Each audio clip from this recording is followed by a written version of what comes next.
And there were a lot of parents who we spoke to who said that they really had not had a conversation with their children about race. All the parents. Or that maybe they had one, but it wasn't an ongoing conversation. They felt awkward about it. There was a seventh grader named Michaela. Take a look at some of the things she said. I'd like you to tell me what you think is happening in this picture. She probably looks like she's gonna steal it because Marcia's like, oh no, what happened? And he's like, hey, look, $20. And what do you think about Marcy's parents? Do you think they'd be comfortable with her being friends with Renee or not?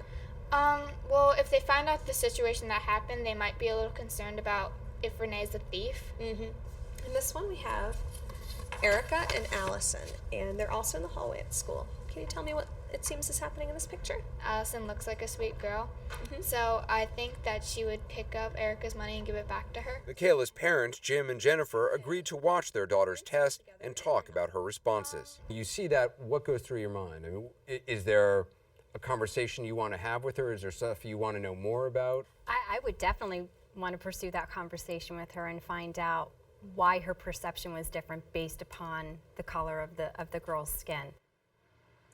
And her response was actually pretty typical for a lot of kids. A lot of people here in the audience kind of were surprised by it. And we're not singling Michaela out because, frankly, the way she responded, the way she changed her interpretation of what was happening in that picture, so the only thing that was different was the race of the child picking up the money.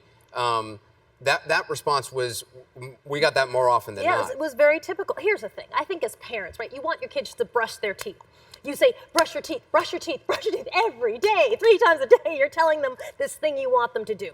And we expect with conversations about race, you want to play well with everybody. Okay, I'm done. We've covered it. It doesn't work like that. Children need to be told and then reinforced again, and then talk about it again and talk about it again, to the point where just like anything you want them to do, they have to really understand it. So I think parents felt like that was an uncomfortable conversation, black parents and white parents. Right. We've said it once, we're done, we're good. It doesn't work like that. I have 4 small children, and mostly because a lot of the work I do is in covering race, and my kids are mixed. My mom is black, my dad is white. My children's father is white, right? So we're this big kind of crazy mix. We talk about race a lot because I want them to be able to feel free to ask questions, and I try to answer those questions for them and circle back around and have constant conversations about their friends. Anything is open to talk about. So we probably talk about it maybe too much, but I think for parents who feel like they want their kids to really understand everything about race, but they covered it once, it's a mistake. Whether you're a black parent or a white parent or any kind of racial mix in between, it's a conversation. You have to engage them in that conversation all the time.